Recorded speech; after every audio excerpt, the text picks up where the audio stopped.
Boa noite a todos. Sejam muito bem-vindos a mais uma Terça Literária, o seu encontro semanal com os autores entrevistados pela União Brasileira de Escritores, a UBE. Eu sou Rogério Duarte, secretário-geral da entidade. A União Brasileira de Escritores foi fundada em 17 de janeiro de 1958 e seus objetivos são a defesa da liberdade de expressão, a defesa dos direitos autorais e demais direitos dos escritores, a difusão da cultura e a democratização do acesso à informação. Atualmente, o presidente da UBE é Ricardo Ramos Filho, que vai dar as boas-vindas a vocês, a nossa entrevistada. Depois eu volto para apresentar a Cristina. Bom, pessoal, boa noite a todos, a todas. É um prazer grande estar aqui com vocês e receber a Cristina Judá, uma amiga querida, uma escritora que eu admiro. Ela sabe, eu admiro muito e estou muito feliz em ter por aqui hoje. É isso, Rogério. Obrigado. As entrevistas da UBE acontecem às terças-feiras, às 19 horas, via Zoom, com transmissão pelo YouTube, como está acontecendo neste exato momento. Então, boa noite àqueles que estão lá no YouTube, boa noite a todos que estão aqui na sala do Zoom. Todo o nosso acervo fica disponível no Spotify, no Google Podcasts e agora, a partir da semana passada, nosso acervo também fica disponível nos podcasts da Amazon. Essa é uma novidade. Hoje a entrevistada é a escritora Cristina Judá. Ela escreveu as histórias em quadrinhos HQs Lina e Vermelho Vivo. Escreveu também o livro de contos Roteiros para uma Vida Curta, que foi menção honrosa no Prêmio Sesc de Literatura de 2014, e escreveu o romance 8 do 7, finalista do Jabuti em 2018 e ganhador do Prêmio São Paulo de Literatura no mesmo ano. Ela também foi co-organizadora das antologias A Resistência dos Vagalumes, essa uma, e outra antologia, Pandemônio, 9 narrativas entre São Paulo e Berlim. Seja muito bem-vinda, Cristina. Se quiser dar boa noite para o público, essa é a hora, e aí depois o Ricardo começa. A gente sempre faz assim, cerca de 45 minutos de entrevista com o Ricardo, e depois a gente abre para as perguntas do público, tá bom? Seja muito bem-vinda. Muito obrigada, eu super agradeço o convite, em primeiro lugar ao Ricardo, e depois me estendo a todos vocês que estão aqui. É muito gostoso, muito bom, e acho que muito importante a gente manter esses canais, né, de comunicação e de conversa sobre literatura, aquilo que a gente ama. Então, para mim é um prazer, estou aqui, estou à disposição para a gente bater aquele papo hoje. Obrigada. Legal, Cris. Então, vamos lá. A pergunta inicial é uma pergunta quase que padrão aqui da gente. É uma curiosidade que a gente tem sempre com relação ao escritor. Você nasceu em São Paulo, presumo que tenha sido criada aqui em São Paulo mesmo,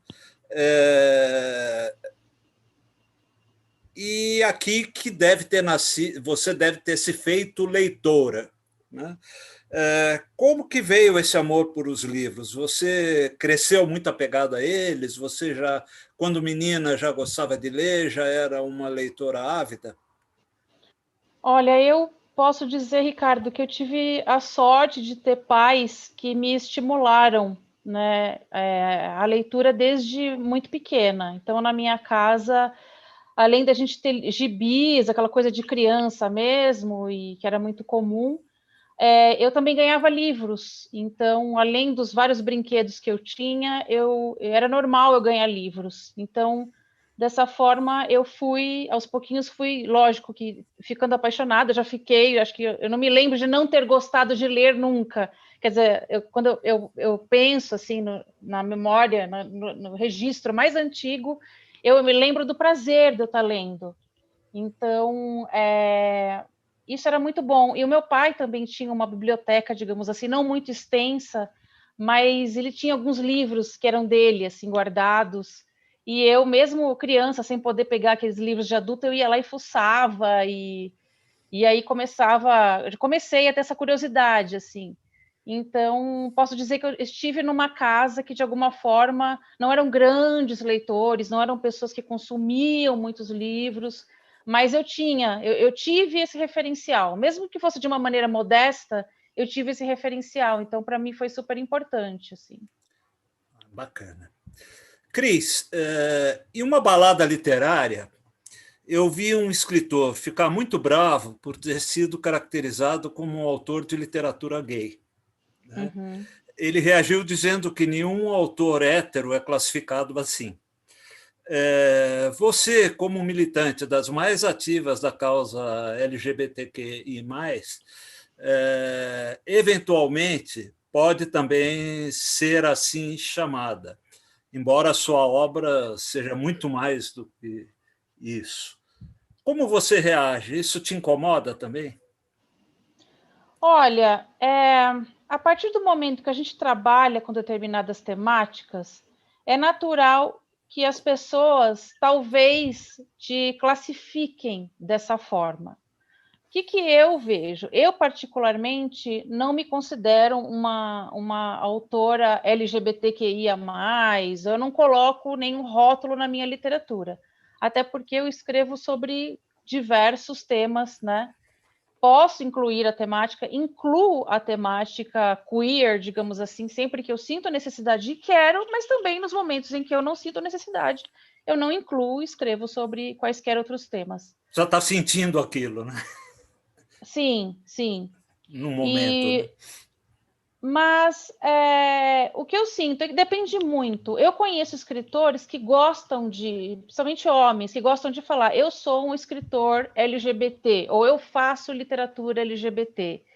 E não é menos legítimo, né? A gente tem que entender que vão existir inúmeras maneiras de se autoclassificar, que as pessoas, alguns vão gostar disso, desse rótulo, outros vão se sentir aprisionados, outros vão achar que não é necessário, que você está criando um estigma em cima daquela pessoa, ou que ela, de agora em diante, então você só pode escrever sobre essas temáticas e não mais sobre outras.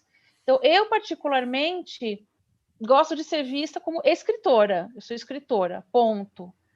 Mas se alguém vier tocar nesse ponto, eu vou esclarecer. Eu acho que eu não vou chegar a ficar brava nesse intuito, dessa maneira, mas acho que eu vou esclarecer. Vou falar que eu, né, sou escritora, trabalho sim com essa temática. Acho importantíssimo que a literatura reproduza certos corpos, certas vivências que a gente vê pouco, ou a gente vê de maneira, como eu disse, estigmatizada, de maneira cheia de clichês. Às vezes a gente quer trazer, né, um arejamento, mostrar outras formas.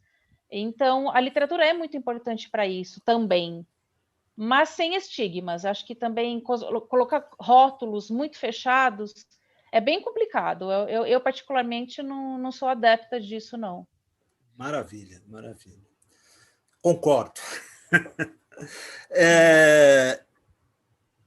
Vamos falar um pouquinho do 8/7, que é um livro que eu curto tanto, que eu gosto tanto. Tá? Embora o premiado 8/7 tenha sido lançado em 2017, eu, particularmente, eu acho que ele ainda continua muito atual, né? Principalmente por causa dessa dicotomia que nunca foi tão evidente como é agora, a questão do sim e não, contra a favor, bem e mal, essa coisa eu acho que é muito atual, talvez até por não haver a alternativa. Eu acho que o momento atual ele pede que a gente se posicione, né? A gente tem que se posicionar. As personagens Magda e a Glória assustam a sociedade careta em que a gente se transformou. De certa forma, você já previa o que aconteceu? Uau! Nunca parei para pensar sobre isso, Ricardo. Eu acho que não que eu tenha previsto, mas eu acho que eu já estava, de alguma forma, conectada a alguns movimentos, né, comportamentais, alguns fenômenos comportamentais que já estavam acontecendo, mas que, digamos, essa sociedade careta que você diz não estava percebendo.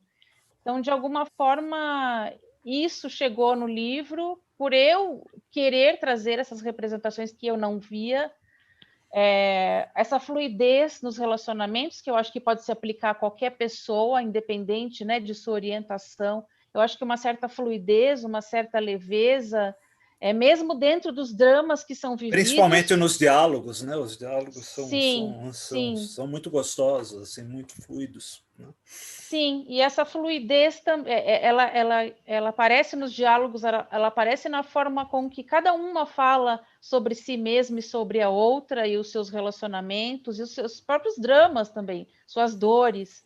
Uhum. Então, 8/7 traz muito isso. Eu acho que ele traz um pouco desse pensamento, como você também bem colocou, de colocar um pouco as coisas em extremos, em polaridades, de como a gente às vezes precisa quebrar um pouco isso e ver o que há no entre essas polaridades. Talvez é muito mais interessante, rico, cheio de matizes, de tonalidades, do que a gente ficar ou é isso ou é aquilo, né? Ou é terra ou é céu. Então, o Serafim trabalha muito isso. Ele é uma personagem que provoca muito de reflexão nesse sentido também. E em algum aspecto, né, Cris, é interessante porque o Serafim é um anjo, né, e ele que seria assexuado, né, uma coisa, sei lá, que quando você está lendo, você reflete um pouco sobre isso também, né? Sim, o Serafim ele traz muita reflexão sobre a religiosidade, como é que a gente vê a religiosidade, como é que o Ocidente aqui vê a religiosidade, como é que se relaciona com isso. Então, essa coisa ou é do céu ou é da terra, e que não pode considerar que um ente como ele, que quando eu pesquisei, né, comecei a pesquisar sobre o Serafim, digamos que ele, na escala angélica, ele é o ser do mais alto patamar. Então, ele tem 6 asas, ele é o único que tem 6 asas. Também não sabia disso, eu fui descobrir. Na representação, né, nas figuras todas, nas pinturas, nas raras imagens dele, nas artes, ele está sempre com 6 asas. E aí eu já imaginei que essas 6 asas levariam ele para 6 céus. E esses 6 céus estão entre a Terra e o céu, digamos assim. São 6 camadas, de existência. E por que ele não poder transitar por todos esses espaços da experiência humana, já que ele, né, é um ser tão, digamos, elevado. E por que ele estar na Terra com a gente faz com que ele não seja tão elevado assim? Pelo contrário, ele está mais próximo da natureza humana, e é justamente isso que o torna tão especial. Então, eu gosto muito de trabalhar todos esses questionamentos. Assim, essa figura foi muito importante para isso, Ricardo. É verdade. A gente sente isso no livro. Outra coisa sobre 8/7, né? Entre outras qualidades que o livro tem, e são muitas, né? Eu acho que o romance ele nos lembra de enfrentar condutas construídas desde sempre por gerações de muito atraso, né? E ensina sobre a conveniência da gente viver em um mundo em que a diversidade deva ser bem aceita, né? Isso, de certa forma, conduz a gente para a sociedade ocidental, né? Ela tem jeito? Você é otimista quanto a isso? Ai, que difícil. Olha, eu acho difícil a gente falar de forma geral, né, no mundo todo, assim. Pensando na sociedade brasileira, eu acho muito difícil ser otimista hoje em dia. Acho muito, muito, muito difícil, sim. Então, pelo menos examinando, né, os caminhos que a gente está indo. Claro, existem muitas conquistas, existem o trabalho maravilhoso de muita gente em várias frentes, artistas, militantes, enfim. A gente vê em vários cantos, né, gente trabalhando para que haja respeito à diversidade. E quando eu falo diversidade, não digo apenas de gênero, apenas questão. Eu acho que diversidade em Em inúmeros todos. aspectos. Isso. Exato. Então, eu acredito mais que a gente hoje precisa criar núcleos de fortalecimento, núcleos de apoio, e deixar com que esses núcleos sejam cada vez mais, estejam fortalecidos mesmo, para que a gente possa sair desses núcleos e, eu não queria usar essa palavra, mas não me vem outra agora, combater nos outros terrenos aí que a gente sabe que encontra muita resistência e rejeição, violência, intolerância e tudo isso. Então, eu acredito hoje que o que a gente pode fazer, ainda mais no cenário pandêmico, é ter esses núcleos, mesmo que sejam pequenos, de fortalecimento. E que a partir desses, seja grupos de amigos, sabe? É isso que eu penso. Associações, instituições, que as pessoas estejam muito Unidas, né? unidas nesse aspecto e conscientes. Porque não adianta também a gente ficar só naquele núcleo fechado, sem ter ideia do que está acontecendo lá fora e não sair nunca. Porque aí você fica naquela zona, né, naquele clichê, mas aquela zona de conforto e não sai nunca, e você não causa nenhuma transformação. Quer dizer, a questão é você se fortalecer e sair, se fortalecer e sair, ir para a rua, ir para o mundo, para que as coisas, enfim, possam, né, melhorar em outros ambientes em que a gente vê que há muita resistência, muita intolerância, e tudo isso que a gente já sabe. Cris, eu acho que talvez essa pergunta que eu vou fazer seja um pouco uma continuação dessa resposta que você já deu. Mas você é uma ativista LGBTQIA+, né? É uma das editoras da revista de arte e cultura LGBT, Reversa Magazine. Se ainda é ou não é mais? Não, esse né? já é, quer dizer, faz parte da minha história, mas a revista não existe mais. Mas a gente pode falar sobre isso. Legal, tá? A minha pergunta tem um pouco a ver, assim, como que é exercer tal militância, né? Primeiro, num Brasil tão homofóbico, perverso e criminoso como o do Bolsonaro, né? E como é também exercer uma militância, eu acho que num cenário que eu imagino, eu não sei porque eu não sou, lógico, sempre que convidado a apoiar a causa, eu apoio, eu ajudo, eu defendo, sim, mas eu não chego a ser um militante da causa, né? Como que é ser num cenário que eu acho que me parece, às vezes, haver dentro do próprio grupo muito conflito, ser conflituoso, às vezes. Como que é isso? Bom, em primeiro lugar, é interessante você falar militante, porque eu nunca me classifiquei como militante, nunca me coloquei como militante. Talvez eu precisasse trabalhar muito mais, sabe? E fazer muito mais do que eu faço para ser mesmo uma militante. Mas é claro que eu sou a favor de todas as causas, ou de quase todas as causas, né, que, ao meu ver, sejam justas e significativas e importantes. E lógico que eu tenho esse envolvimento e gosto de ter esse envolvimento, sem que seja também um peso ou uma obrigação, algo nesse sentido, mas tenho sim esse envolvimento e para mim é muito bom poder, de alguma forma, representar algumas existências, algumas formas de existência mesmo, de existência, não digo nem de resistência, mas de existência que muita gente nem quer olhar, nem quer saber, nem quer conhecer. É natural que num grupo em que haja uma camada da sociedade, na verdade, em camadas da sociedade, são pessoas que vêm de todos os cantos, então até eu estou pensando aqui grupo, eu não sei se a palavra mais certa é grupo também, mas eu ia falar em um grupo em que existe tamanha diversidade, é quase que impossível que não ocorram diferenças ou de pensamento, de visão, assim como em qualquer outra, né? Nem sempre todas as pessoas heterossexuais concordam em tudo e nem sempre todos os LGBTQIA+ vão concordar em tudo. A gente vai ver conflitos também. Acho que o importante nesse caso é, mesmo que existam as diferenças, que a gente possa não interferir ou não calar a necessidade do outro. Isso, para mim, é uma das coisas mais importantes. Então, se determinada letrinha, vamos lá, numa letrinha eu não vou falar nenhuma delas, mas X, vamos dizer que exista a letrinha X ali na sigla.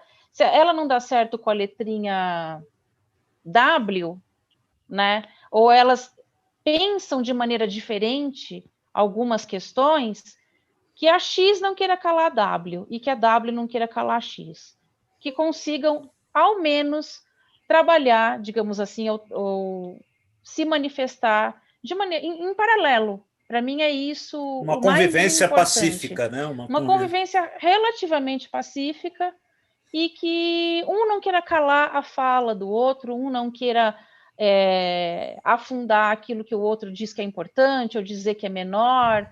Eu acho que esse é o maior desafio, na minha opinião, assim, é tentar manter todas essas pautas correndo e que a gente consiga, na medida do possível, ter diálogo. Dentro de um cenário horroroso que a gente tem Dentro hoje, de um né? cenário pavoroso, é importante que a gente tenha diálogo, porque a gente tem do lado de fora muita coisa horrível já para ter que enfrentar, para também ter problema, né, entre os nossos, digamos assim. Mas eu penso também que isso é uma fase da humanidade. Eu gosto, aí nesse sentido eu sou otimista, gosto de pensar que um dia, não sei quando, se a gente continuar aqui nessa terra, se já não tiver chegado... Se ela continuar existindo... Exato. Que um dia a gente não vai precisar de todas essas lutas e precisar falar é L, é G, é B, é T, é Q, é H, que a gente, né, possa realmente focar naquilo felicidade. Exato, felicidade, arte, produção, sei lá quando que isso vai acontecer, se isso vai acontecer, mas eu gosto de pensar dessa forma também. Legal. Cris, uma pergunta que, aliás, eu já faz tempo que eu quero te perguntar. Você é uma pessoa mística? Olha, como você lida com... Muito engraçada nesse aspecto, que eu falo que eu sou uma cética, eu sou a cética mais mística que tem.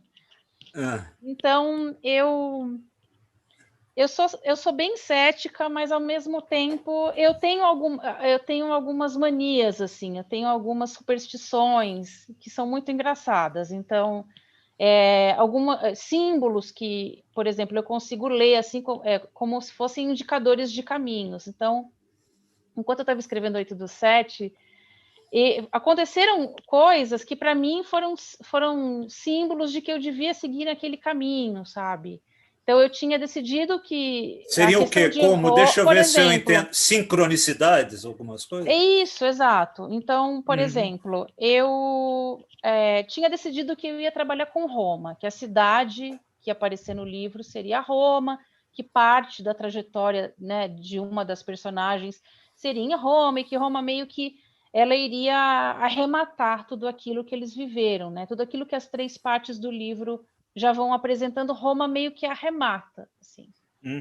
E aí eu cismei com Roma, e aí que eu cheguei, eu tinha decidido, na sexta-feira, sábado de manhã eu fui para aula. O primeiro poema, o professor abre assim na cara de todo mundo, Roma.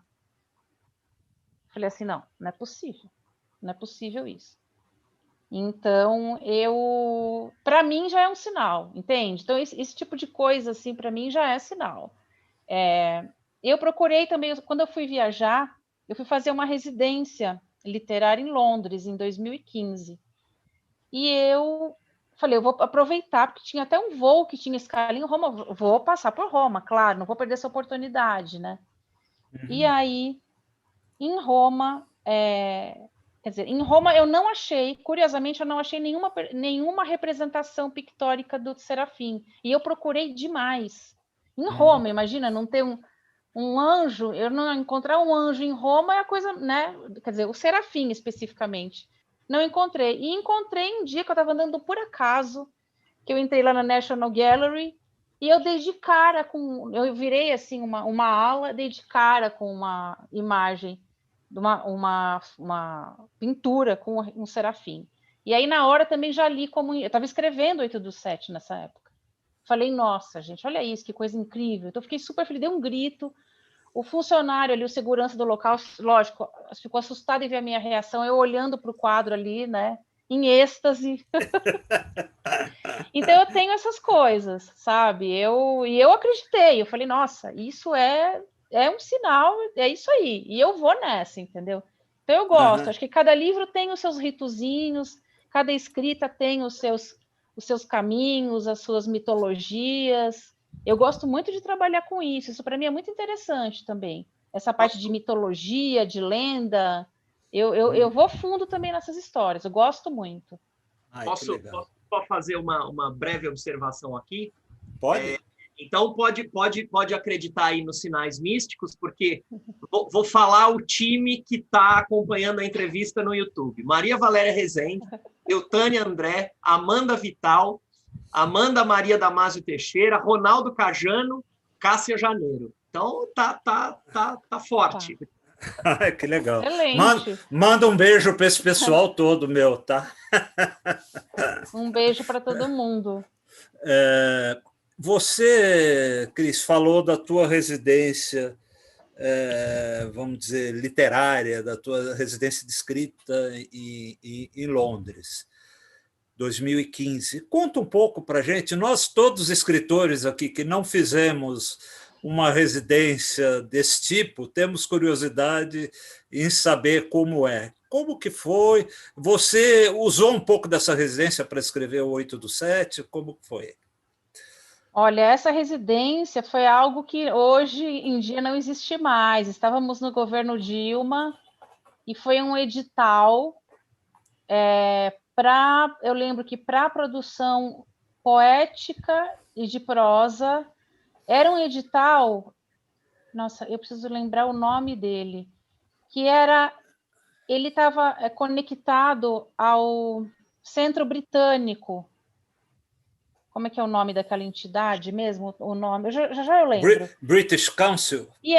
British Council, exatamente. E aí eles criaram esse edital, foi um período de 1 mês em Londres, e numa universidade lá, na Queen Mary University. E aí eu tive essa, digamos, tutoria de uma responsável pelo departamento lá de produção literária, e eu desenvolvi um projeto. Então, obviamente que para participar, como todos os projetos, né, a gente precisa mandar primeiro a ideia, qual era o meu objetivo, o que eu queria fazer lá. E eu criei esse projeto que se chama Questions for Live Writing, em que eu entrevistava pessoas nas ruas, eu pegava depoimentos das pessoas, eu saía com um microfone, que a faculdade me deu, um gravador, e eu fazia perguntas inusitadas sobre, mais ou menos, qual é a cor que está determinando o seu dia hoje? Que palavra veio, sabe? Eu puxava, eu fazia perguntas inusitadas, eu trabalhava com o inesperado, e eu recebia respostas muito interessantes das pessoas. E a partir desse conjunto de perguntas, separando, né, por pessoa, assim, que eu entrevistava, eu criava textos de ficção, microcontos eu criei. Então, foi uma série de microcontos em cima das respostas que essas pessoas me traziam. Eu misturava um pouco desse material, digamos assim, do absurdo, do inusitado que elas me traziam, com informações. Então, eu perguntava, o que você estuda em Londres? Eu estudo economia. Então, eu misturava e criei uma série de contos, que está, inclusive, online ainda. Era um trabalho com começo, meio e fim. Era um trabalho com começo, meio e fim. E eu produzi essa série de textos em prosa poética. Tá. Foi muito interessante. Quanto tempo, assim, Cris? Foi um mês inteiro. Foi um mês inteiro em Londres. Ai, que delícia. É uma delícia. Eu foi adoro muito bom. Londres. É demais, né? Que cidade, né? Que cidade. Muito legal. Mas então, só para responder a sua pergunta, eu estava escrevendo já 8 do 7 na época. E aí eu parei 8 do 7, fiz o projeto, tive que me desconectar totalmente. Parei o projeto, Parei 8 do 7, fiz o projeto, viajei. Deixou o Serafim guardado. Deixei o Serafim guardado, mas me encontrei com ele em Londres, olha só.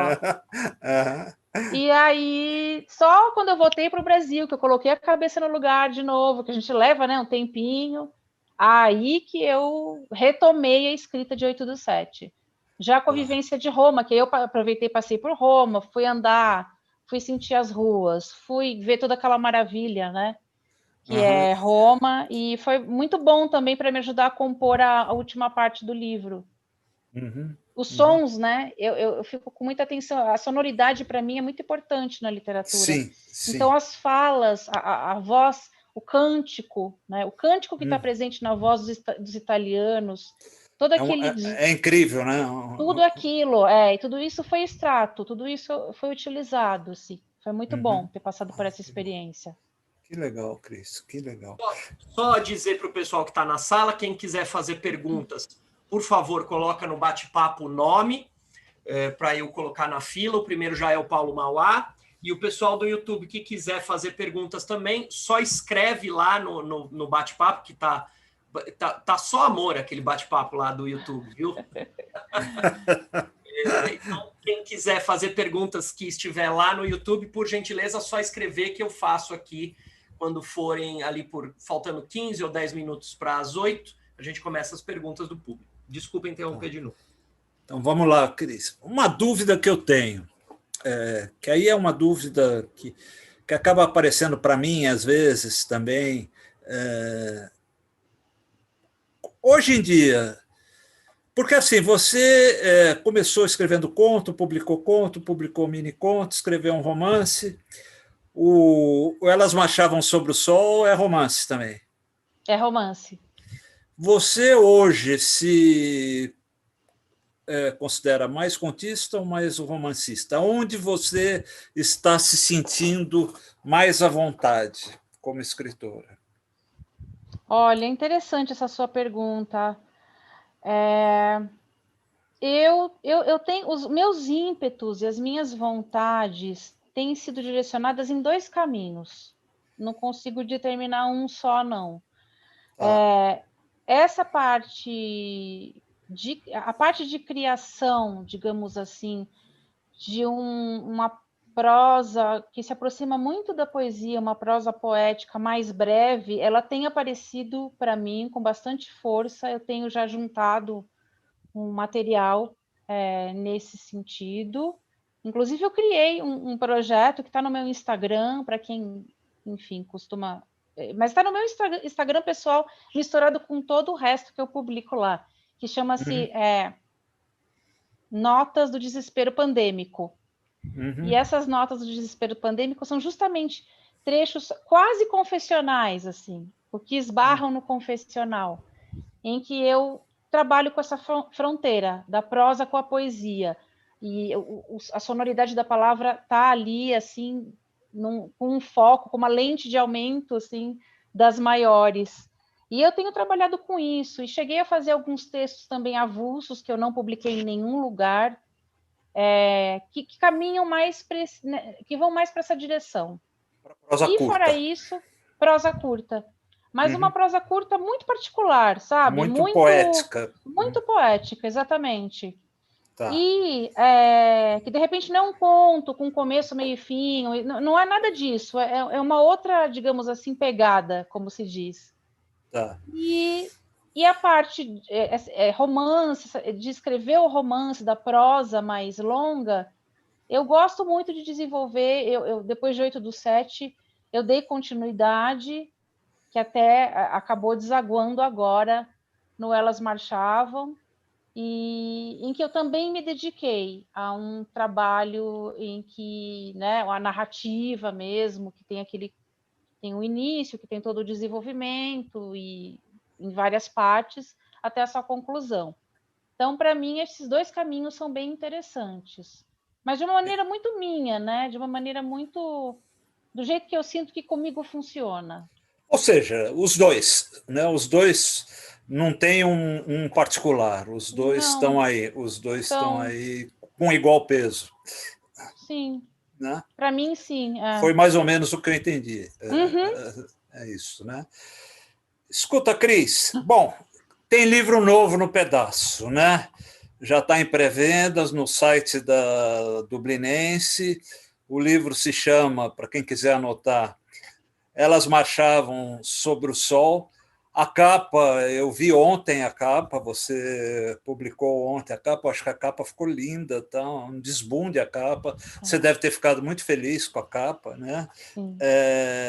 Fala um pouco sobre o livro, aproveita para fazer um comercial dele, quanto que vai ter seu lançamento, se vai ter lançamento, live de lançamento, essas coisas.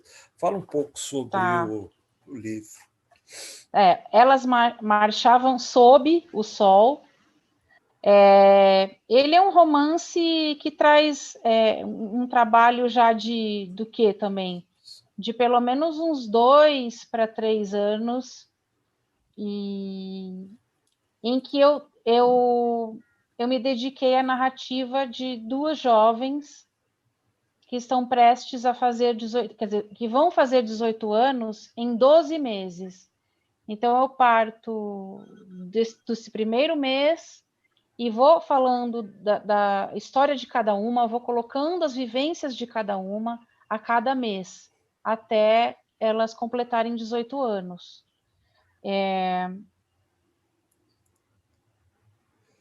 Olha que legal, que bonita. O Rogério botou a capa aqui. Legal. Que ótimo. Bom, são Ana e Joan. Uma chama-se Ana, outra chama-se Joan. A Ana tem toda uma vivência muito assim dos nossos dias em relação ao que é exigido da mulher em termos de aparência física, questão estética, questão de reproduzir algumas exigências, de respeitar algumas etapas que são tidas como fundamentais na vida da mulher. Ela é bombardeada pelos anúncios, ela é bombardeada pela pressão familiar, pelas pressões da sociedade. Ela traz todo esse tipo de reflexão. E a Joan, ela, que aparece em paralelo, ela é uma jovem que tem todo um repertório de ancestralidade, de trabalhar com o inconsciente, de trabalhar com o mitológico, de trabalhar com o rito, de entender as questões da vida, da morte.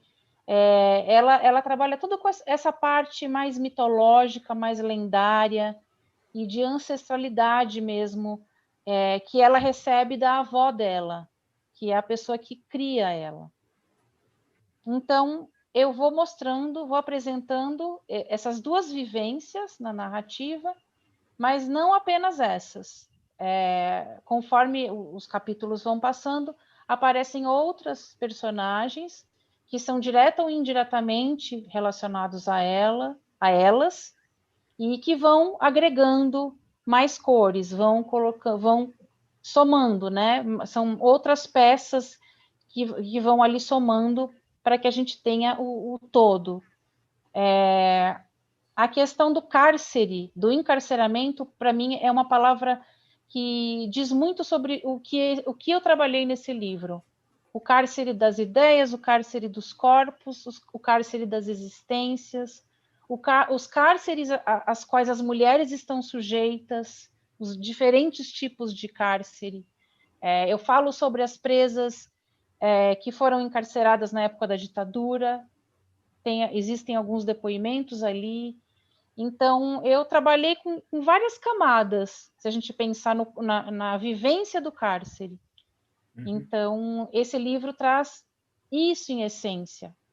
Então, a parte do poético, do mitológico, do lendário, e a parte aqui do instantâneo, daquilo que é descartável, daquilo que é imediato, daquilo que é urgente e que muitas vezes nos afeta de uma maneira negativa. Trabalhei com tudo isso.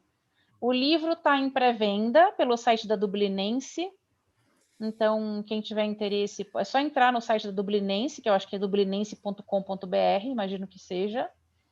E já está em pré-venda. A gente ainda não tem uma data específica para lançamento, nem sei se vai... Mas eu acho que provavelmente a gente vai ter uma live, sim. Eu acho que é bem provável. mas ainda não tenho nenhuma data para passar. Mas o livro, Não. enfim, a capa tá linda, eu também achei um desbunde, e eu fico muito feliz que muita gente está feliz também com a capa. Não, a A capa foi... Luísa, é mérito da Luísa, maravilhosa, que trabalha na Dublinense, que é uma profissional incrível, que assim que ela me mostrou essa capa, eu fiquei assim, falei, nossa, é essa capa. O Rogério botou o site aí embaixo, tá, Ah, que gente? Quem ótimo, viu, tá? Quiser ver, perfeito. tá? Mas a capa realmente é maravilhosa. Eu queria pedir desculpa porque eu li sobre, né? Elas caminhavam sobre o sol, elas iam queimar os pés, né? Iam queimar os Exato. pés, não davam, né? Não é possível, né? Sim, Mas estou louco para ler, Cris. que bom. Vou comprar logo, logo já vou entrar lá no site, eu vou pedir, tá? Ah, fico muito feliz. É, novos planos, Cris. O que você já está trabalhando em alguma coisa? O que você está que... Pois é, Aliás, é uma coisa também que eu tenho dúvida, porque assim, eu trabalhei muito mal na pandemia. Eu achava que durante a pandemia eu ia conseguir trabalhar mais e percebi que eu trabalhei menos na pandemia em termos de literatura. Outras atividades da casa me consumiram. uhum. Como foi para você? Você tem novos planos e conseguiu trabalhar legal na pandemia?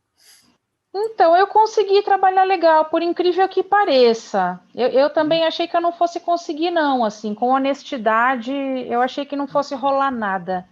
uhum, Eu, além das notas do desespero pandêmico, eu organizei com o Fred de Giacomo, que é outro autor, que é meu colega também lá da editora Reformatório, a uhum, gente organizou uma antologia de contos, né, de ficção, com uhum, alguns autores que a gente quis fazer justamente a gente quis apresentar a vivência da pandemia em São Paulo e em Berlim. O Fred, na época, morava lá, então a gente uhum. organizou essa antologia e foi algo que para a gente foi bem legal. É uma antologia, inclusive, que pode ser baixada por quem quiser, gratuita, que está com um trabalho de arte maravilhoso também, do designer. Uhum. E, enfim, consegui produzir uma antologia.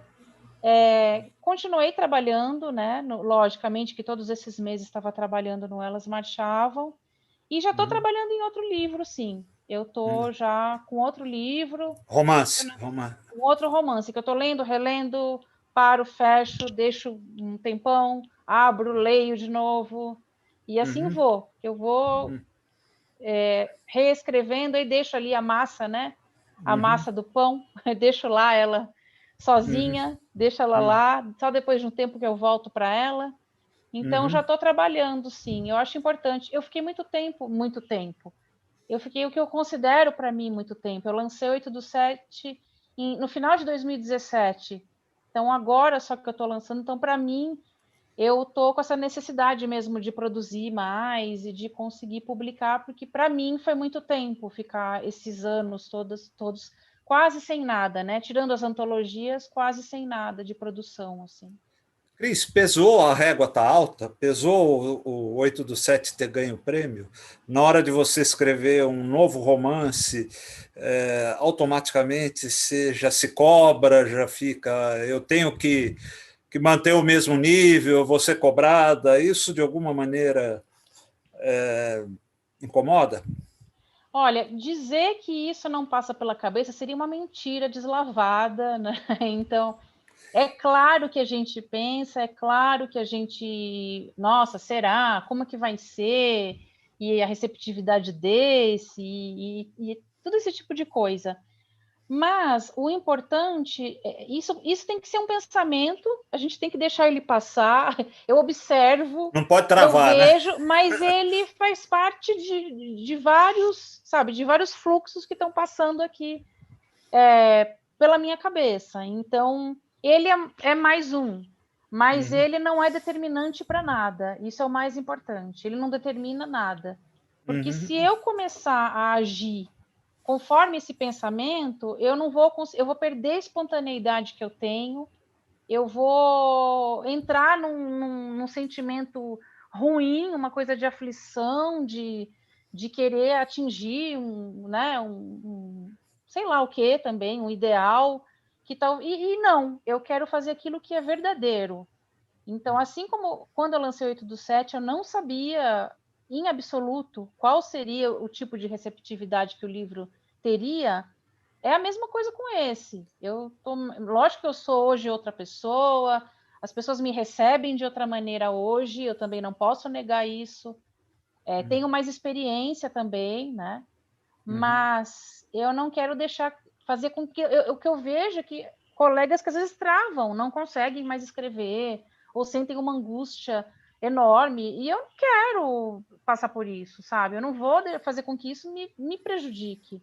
Foi uma Então, coisa tão boa, né? Não pode né, terminar não sendo ruim, né? pode, não pode. Então, continuar produzindo aquilo que para mim é verdadeiro, que eu acho que é a minha expressão legítima, que eu acho que tem um pouco já da minha, né, aquilo que é da minha voz literária, e continuar nesse caminho. Não sei como vai ser recebido, não faço a mínima ideia, né? Mas não posso fazer com que isso me prejudique a minha produção. Acho que isso é muito importante. É saber separar mesmo, sabe? É saber separar. Falar assim, ok, tá bom, mas fica para lá agora, que agora eu vou escrever. Não me enche. É nesse sentido, assim. Vai ser uma maravilha, eu estou botando fé. Ah, que assim seja. Muito legal. Rogério, eu acho que já podemos abrir, né, para o pessoal. Já são 7:50, 7:50, né? Cris, adorei te entrevistar, foi muito gostoso. Ah, eu também adorei, passou muito rápido. Muito, Nossa, muito rápido. muito legal, muito legal. Legal. Obrigado. Lá no YouTube, antes de eu abrir para as perguntas aqui do pessoal do Zoom, a Amanda Vital tinha feito exatamente a mesma pergunta do Ricardo, né? Ela disse que estava curiosa com seus projetos futuros, antologias, lançamentos. Então, acho que aí essa questão já foi respondida. Então, Paulo Mauá tem uma pergunta. Boa noite, Cristina, tudo bem? Boa noite, tudo bem? Adorei o seu posicionamento de falares sociais, achei muito legal e é bom ver gente mais nova assim com esse. Acho que o mundo começa a se iluminar, então fico mais Que legal, feliz, obrigada. tá? Mas uma pergunta que eu ia fazer, você começou a sua carreira literária com HQ. Então eu queria saber o que você lia de HQ quando criança e o que você passou a ler depois. Então, olha só, também para deixar bem claro, para não passar uma imagem de algo que também não é tão verdadeiro quanto a mim. Eu escrevia contos. Eu já escrevia contos de ficção. Eu comecei escrevendo contos. E apareceu um determinado momento, que foi 2009, 2008, um edital do PROAC para HQ. E quando eu vi aquele edital, falei, nossa, eu tinha uma história, que era a Lina, que eu falei, nossa, essa história ficaria tão interessante, que era um conto, na verdade, ficaria tão interessante se ela fosse roteirizada. E eu tinha, na época, uma pessoa muito próxima, que era quadrinista, que era o Bruno Auriema. E eu cheguei para ele e falei assim, escuta, vamos tentar esse PROAC? Vamos arriscar, vamos ver o que dá. E aí ele falou, vamos, lógico. E faltava pouquíssimo tempo, assim, o prazo estava quase que estourando. E a gente conseguiu juntar todo o material, as ilustrações, o descritivo dos personagens, descritivo da história, justificativa, aquela coisa toda, né? A gente fala, justificativa, por que eu escrevo? Sei lá, escrevo porque eu quero. Mas não dá, né? No edital você tem que colocar todo aquele... Então, lá desenvolvendo a justificativa, aquele monte de coisa, o que era importante, porque podia ser uma porta de abertura para leitura para jovens, e tudo aquilo que realmente faz sentido. Então, foi assim que eu cheguei nos quadrinhos. Mas claro que eu tinha toda uma vivência. Na minha casa era natural ter todos aqueles gibis que quem cresceu na minha época, da Mônica, Cebolinha, Pato Donald, tudo aquilo eu tive, da Disney, tudo. Mais velha, eu passei a ler Neil Gaiman, passei a ler quadrinhos europeus, que eu adorava. Então, não sou aquela pessoa que entende de quadrinhos, eu nunca fui aficionada em quadrinhos, mas eu tive uma vivência com os quadrinhos. E para mim foi muito interessante, porque logo depois foi a maneira como eu entrei no mercado editorial, digamos assim. O meu primeiro livro publicado foi uma HQ, que eu acho muito legal. E eu quero voltar. Em breve vou ter uma novidade em relação a isso também, que eu ainda não posso contar. Mas eu gosto muito de trabalhar com a imagem, eu acho maravilhoso. Tanto que depois veio o Vermelho Vivo também, que foi uma outra HQ de um outro conto meu, que eu roteirizei, que foi uma experiência muito legal também. Então, eu adoro HQ, eu gostaria de ler muito mais do que eu leio. Eu acho que às vezes é uma arte colocada, infelizmente, por algumas pessoas como menor, mas é uma arte incrível, maravilhosa, que eu gostaria muito de, mas eu mal dou conta de ler, eu quero ler os meus colegas contemporâneos, não consigo, não dou conta, porque é muito livro, ainda bem, felizmente, acho maravilhoso que esteja, né, tão efervescente esse movimento, e HQs, então, infelizmente, eu mal consigo acompanhar, mas eu admiro demais, é uma arte que eu admiro demais. Legal. Tá bom. Obrigado pela resposta e obrigado por ter vindo aqui hoje Obrigada a enfeitar você. ainda mais o nosso OBEC, tá bom? Obrigada a você. Obrigado, Paulo, pela sua pergunta. Fernando Dezena, sua vez. Boa noite, Cris. Oi, tudo bom? Boa noite. Parabéns pela obra. É o nome da minha irmã do meio, Cristina. Que legal. Sim, bacana. Eu tenho Ana, Cristina e Regina, a Cristina do meio. Ô, Cris, eu gostaria que você falasse um pouquinho para a gente, eu acho que ficou...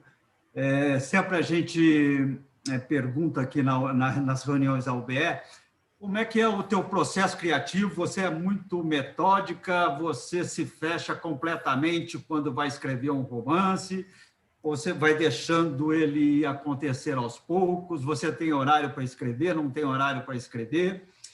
E quais os autores que você acredita que mais influenciaram na tua obra? Tá, bom, vamos lá, vamos por partes. Eu sou disciplinada, sim, mas não sou aquela pessoa que tem, digamos, um horário, que todo dia senta em frente ao computador e que fica 2 horas. Não sou esse tipo de pessoa, esse tipo de profissional. Eu, na verdade, faço muitas anotações enquanto eu estou com aquela convivência, né, compartilhada, que enquanto você está desenvolvendo um romance, você está convivendo ali, os personagens estão todos aqui, né, dentro de mim, estão todos aqui pertinho. E aí eu faço muitas anotações, gosto de trabalhar principalmente de madrugada, a hora que está tudo em silêncio. Eu posso me dar esse luxo atualmente, né? Estou me dando esse luxo de poder trabalhar tarde da noite, o horário que eu gosto muito de escrever e de burilar os textos. Isso para mim é algo fundamental, assim. Quando eu tenho geralmente digamos que um esquema, tenho um esqueleto, eu tenho um norte daquele caminho pelo qual eu vou seguir até chegar ao término do livro, mas eu tenho muita abertura para absorver tudo aquilo que surge no decorrer da caminhada. Isso é muito importante. Então, eu estou sempre de ouvidos muito atentos, de olhos muito atentos àquilo que vai surgindo e aquilo que eu posso absorver conforme eu vou escrevendo. Muito também, no meu processo criativo, é muito do que, conforme eu escrevo, a coisa surge, a coisa vai ganhando corpo, sem que antes eu tenha tido um marcador, assim. Então, nem tudo é delimitado, nem tudo é 100% marcado. E eu gosto de trabalhar com esse extrato, sabe? Com isso que vai aparecendo no decorrer da caminhada. Para mim é muito importante. Entendi. Que mais? Desculpa. Os autores que mais te marcaram, que você pode dizer assim, para ti, olha, esse me influenciou muito, esse foi muito importante na minha carreira. Olha, eu acho que tudo é influência. Eu sou uma pessoa que gosta de falar que eu tenho influência de música, que eu tenho influência do cinema, tenho influência daquilo que eu vejo na rua, eu tenho influência do que eu ouço, das pessoas falando, tudo, o mundo me influencia. E eu quero muito que o mundo sempre me influencie, sabe? Mas de autores, pensando no começo, quando eu comecei, Cortázar foi bem importante para mim, eu adorava aquela loucura toda do Cortázar. Márcia Dencer, que é uma escritora brasileira, eu gosto muito dela, que fez Diana Caçadora, Tango Fantasma. Que mais? Eu tenho uma memória bem ruim, então eu não gosto de citar muitos nomes, porque obviamente que eu vou esquecer outros, vou falar, eu esqueci de falar esse. Borges foi importante para mim, Ana Cristina César foi importante para mim, Caio Fernando Abreu foi importante para mim. Nossa, se eu for agora pensar... E assim, eu gosto de dizer hoje que tudo me influencia. Os colegas que eu consigo ler, os meus contemporâneos, me influenciam.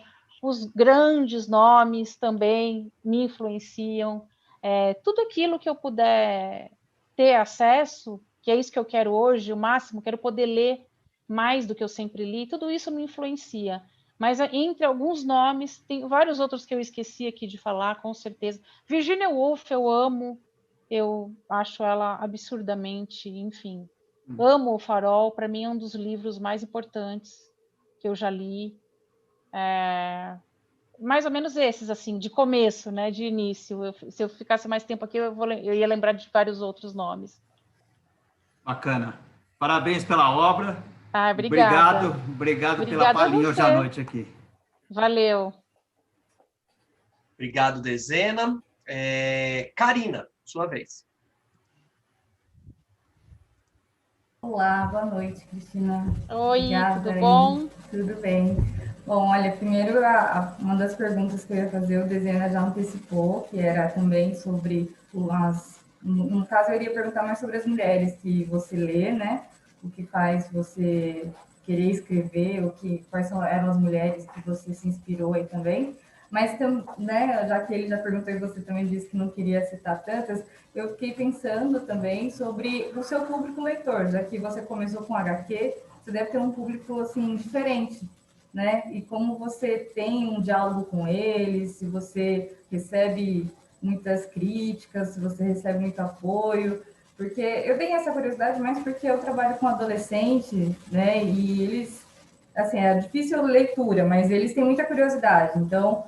quando a gente fala de uma temática diferente ou de HQ, eu sei que eles se interessam. Eu queria saber como é para você ter um público diversificado, ou se tem, e se você mantém diálogo com eles, assim, como é o seu contato com o público mais jovem, mais velho? Olha, com honestidade, eu não sei direito dizer para você como é o meu público. Eu já tive contatos dos mais diversos, assim. O que eu fico muito feliz é que eu não estou restrita a a um único segmento, digamos assim. Então, eu fico muito feliz que pessoas de várias gerações já entraram em contato comigo, que eu já soube que gostam, pessoas também mais jovens, enfim, gente de todo canto, homens, mulheres, não binários, pessoas de todos os cantos mesmo. Então, eu não sei te dizer, com honestidade, eu não sei te dizer por quem o meu público por que tipo de pessoas, digamos assim, são mais jovens, mais velhos, isso eu realmente não saberia te dizer. Mas que já entraram em contato comigo, eu posso dizer que um pouco de cada, sabe, assim. Mas eu não sei se o público jovem lê muito as minhas coisas, não. Eu acho que não. Eu, sinceramente, acho que não. Principalmente 8 do 7, não foi muito público jovem, não. As HQ, sim, provavelmente. Mas os outros livros, eu acho que é o público adulto mesmo. Predomina, assim. Tá certo, obrigada. Imagina, obrigada a você. Obrigado, Karina. A Cidinha perguntou, teve um momento da entrevista, Cristina, que você falou dos mini-contos, e a Cidinha queria saber onde eles estão disponíveis. Tá. Na verdade, queria saber se são os mini-contos do Questions for a Live Writing da Residência, será? Cidinha, se você quiser abrir seu microfone, sinta-se à vontade, tá bem? Pode dialogar, se quiser. Se não, pode responder pelo bate-papo também. Sim, são esses. Ah, tá. Ó, eu estou digitando aqui. É só colocar Questions for a Live Writing Cristina Ajudar, que vai aparecer. É uma página que se chama Archive for Now, mas se você colocar Questions for Alive Writing e o meu nome, já vai abrir para a página, já vai direcionar para a página. E ali tem essa coleção, digamos assim, de contos que eu fiz nessa época, com a versão em português e inglês. Obrigada. Imagina, obrigada a você.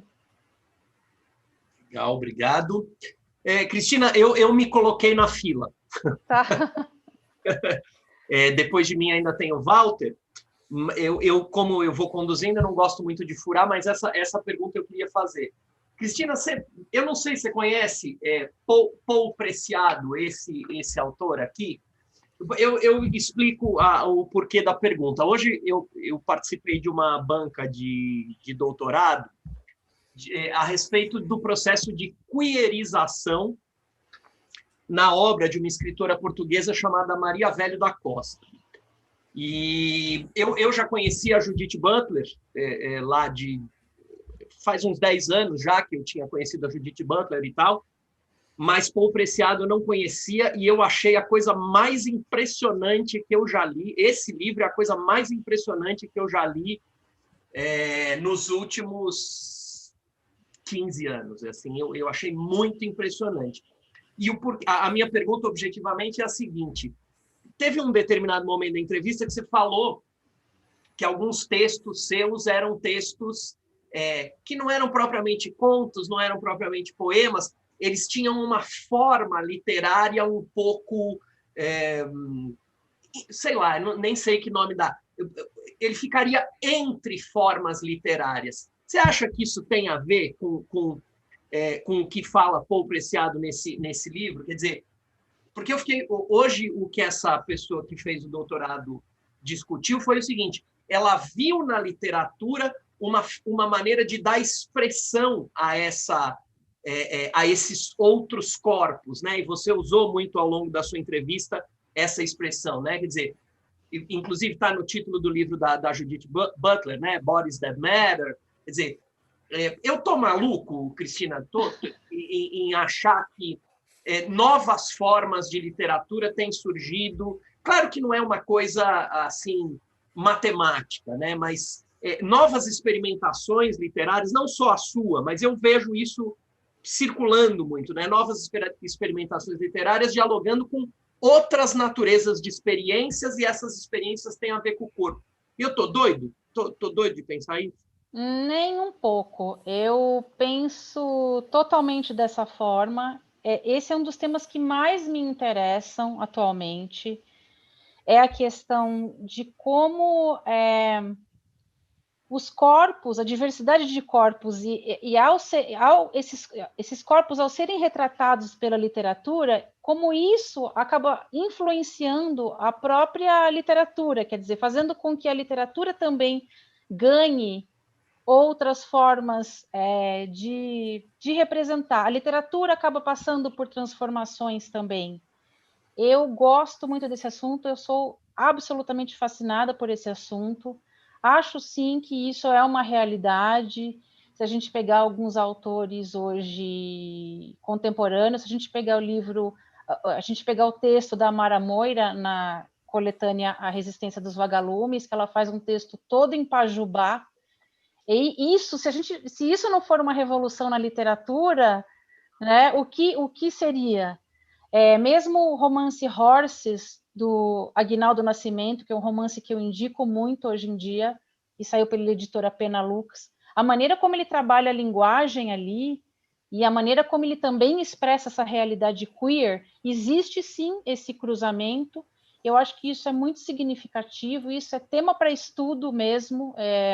Eu concordo totalmente, inclusive eu quero estudar isso também, eu quero levar isso para pesquisa. Então, faz todo sentido. Eu concordo com você. Isso, a gente vê isso já na literatura contemporânea, isso acontecendo. Depois eu quero até saber mais sobre essa autora portuguesa. Me interessei. Eu vou te mandar essa tese, porque realmente me impressionou de uma maneira muito... E essa autora se chama Maria Velho da Costa. Ela é uma das 3 escritoras portuguesas que escreveram lá as novas cartas portuguesas. enfim. Porque eu achei, Cristina, que as experiências que Paul Preciado relata daqueles laboratórios de identidade em Nova York, aqueles laboratórios de ideia, aquilo poderia ser um laboratório literário, né? Poderia ser poderia ser uma residência literária. Eu achei incrível. Sem dúvida. Nossa, é o mundo dos sonhos para mim. Eu adoro Paul Preciado, sou suspeita para falar, adoro Paul Preciado. Esse livro é absolutamente fantástico, que você citou. O Manifesto Contrasexual também é um outro livro incrível, que abriu a minha cabeça assim de uma forma absurda para muita coisa. Eu gosto muito de Paul Preciado. Então, faz todo sentido. Adorei isso que você falou e ficaria aqui mais 1 hora falando sobre isso com muito prazer.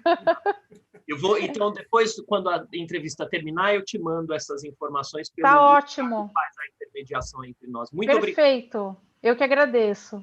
Peço desculpa se eu fiquei meio acadêmico demais aqui, mas... Imagina. Walter, sua vez.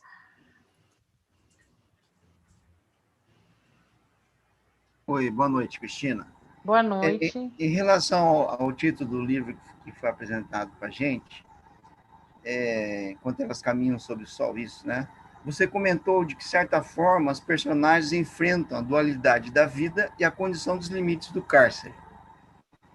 De certa forma, você condicionou o título do livro a essa possibilidade delas conseguirem, de certa forma, uma libertação dessa duplicidade da vida, seguindo o caminho infinito do sol. Uau, que linda essa sua reflexão, gostei muito.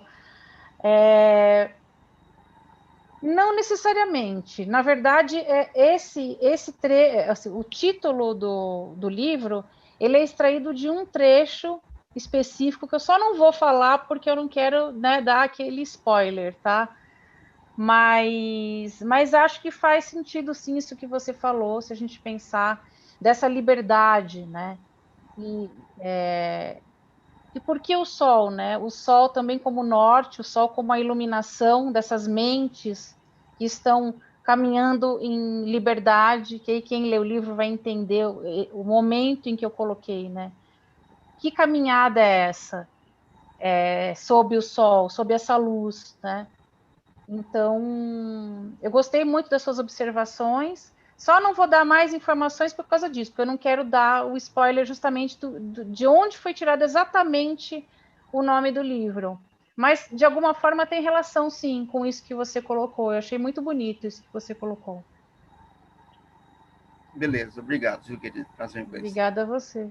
Obrigado, Walter. Pessoal, se ninguém... É a última chance para os envergonhados, se alguém quiser fazer aquela última pergunta. Se não, eu vou partir para o encerramento. Sempre tem alguém que ali no finalzinho... Opa, Ricardo Fernandes, aí eu falei? Sempre tem os mais tímidos que sempre pegam essa última chance. Vamos lá, Ricardo. Oi, Cristina, tudo bom? Olá, tudo bem? Tudo jóia. A minha pergunta tem a ver com sonoridade. Você, num determinado momento da sua entrevista, citou dessa questão quando você foi para a Itália, de ver a sonoridade dos italianos, né?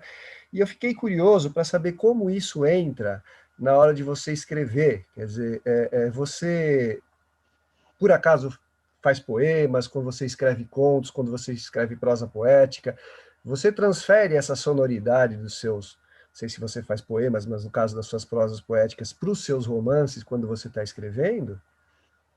Olha, para mim funciona mais como uma forma que já é a minha forma de escrever, sabe?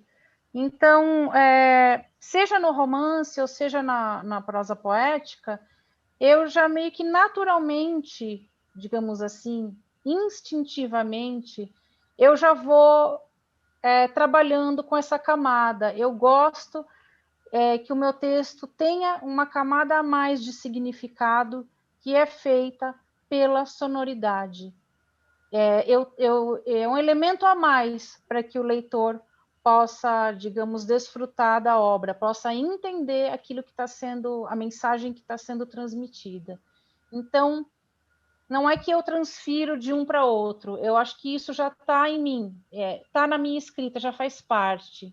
Lógico que em alguns momentos eu posso falar, não, agora eu não vou trabalhar tanto isso, eu vou fechar um pouco mais em outra direção, mas meio que a coisa acontece para mim. Eu acho que eu já me dediquei tanto a desenvolver essa parte, que para mim hoje já ela acontece sem que eu precise intencionalmente falar, agora eu vou trabalhar a sonoridade. Ela meio que já, na hora que eu estou produzindo, sabe, que eu estou tecendo ali o texto, porque é um tecer, né? A gente vai tecendo aos pouquinhos, a gente vai puxando um fiozinho, vai puxando o outro. É um trabalho de muita atenção, né? Quase uma carpintaria, assim.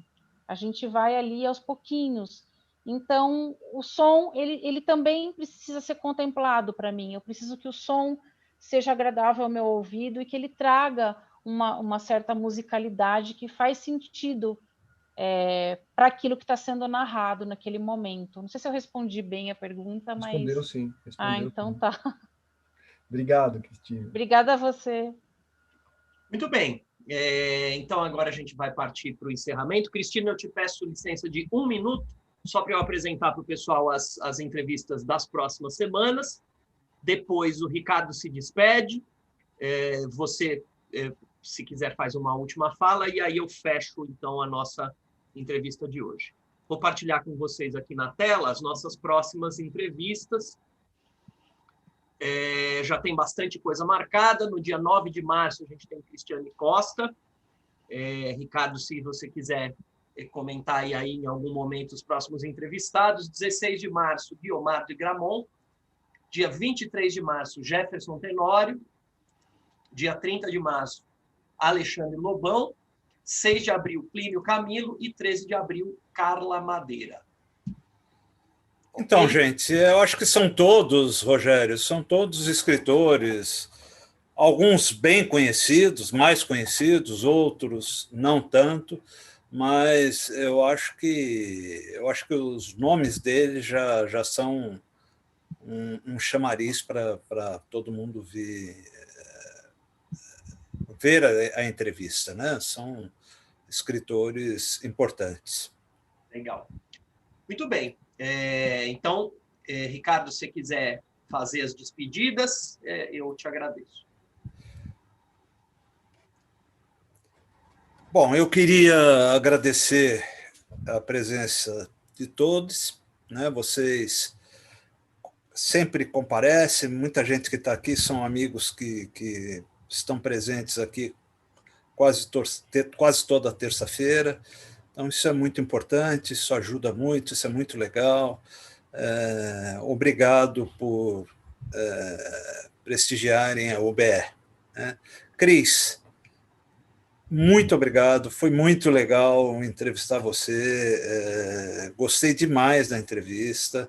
Essa entrevista vai ficar gravada, você logo pode estar ouvindo, compartilhando, e eu acho que vai interessar muita gente, porque foi muito legal, muito obrigado. E você tem, na gente aqui da UBE, uma entidade que está à sua disposição, precisando, pode contar com a gente. Um grande beijo. Outro beijo, Ricardo, muito obrigada. Eu adorei a entrevista.